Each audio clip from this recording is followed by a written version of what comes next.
Michael Jordan, The Business of Greatness. Close your eyes and imagine this.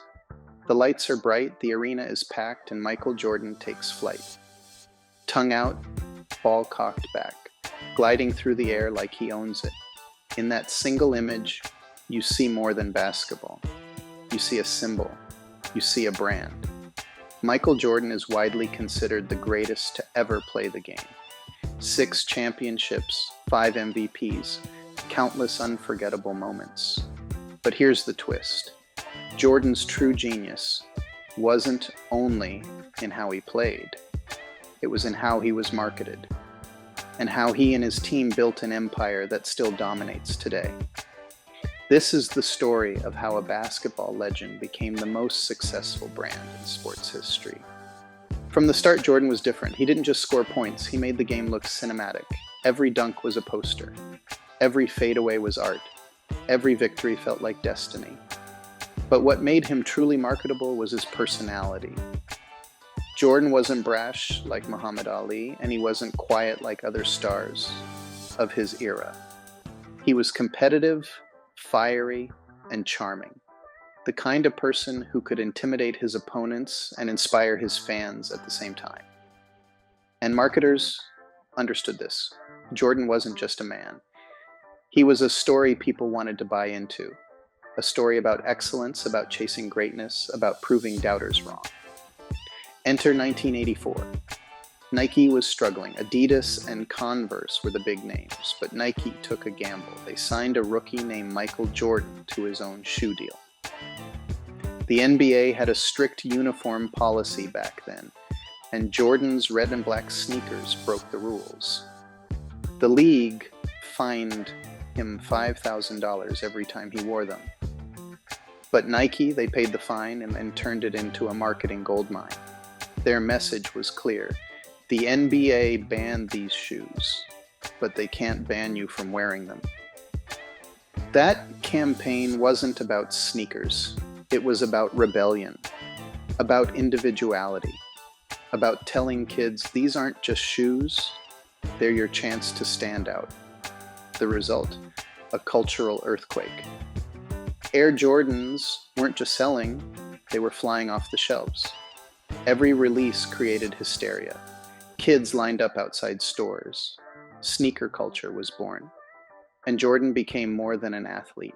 He became a product, one people couldn't wait to consume. Nike didn't just sell Air Jordans, they sold the myth of Jordan. The ads were simple but powerful. It's got to be the shoes. Commercials with Spike Lee as Mars Blackman made Jordan cool, funny, and approachable. And each commercial wasn't just selling sneakers. It was cementing the idea that greatness was wearable. That if you laced up those shoes, you were part of Jordan's story. This is Marketing 101. Don't sell the product.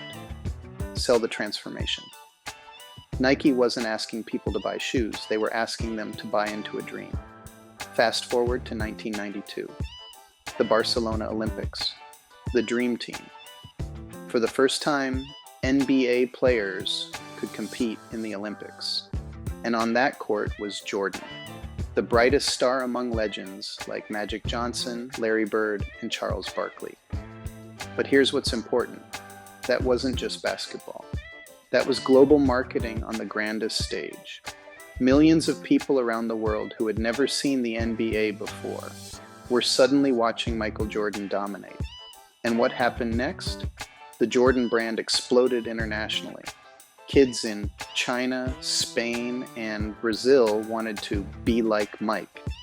The NBA's global popularity soared, and at the center of it all was Jordan. The lesson? When you're building a brand, sometimes the biggest opportunities come when the whole world is watching. But Jordan's empire didn't stop with sneakers. Take Gatorade. In 1991, they launched the famous Be Like Mike campaign.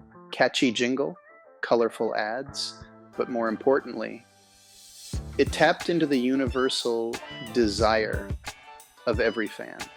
Who didn't want to be like Mike? The campaign was less about sports drinks and more about aspiration. Then came Space Jam in 1996. a live-action movie where Jordan played himself, teaming up with Bugs Bunny. Think about that. A global icon blending sports, entertainment, and merchandising into one unstoppable cultural moment. Shoes, drinks, movies, video games, everything Jordan touched became part of a larger ecosystem. He wasn't just endorsing products, he was the product. Here's the staggering truth. Michael Jordan made more money from Air Jordans than he did from his entire playing career. Think about that. The man who defined basketball built a business empire that outlived his days on the court. And even now, decades after his last game, Air Jordans sell out within hours of release.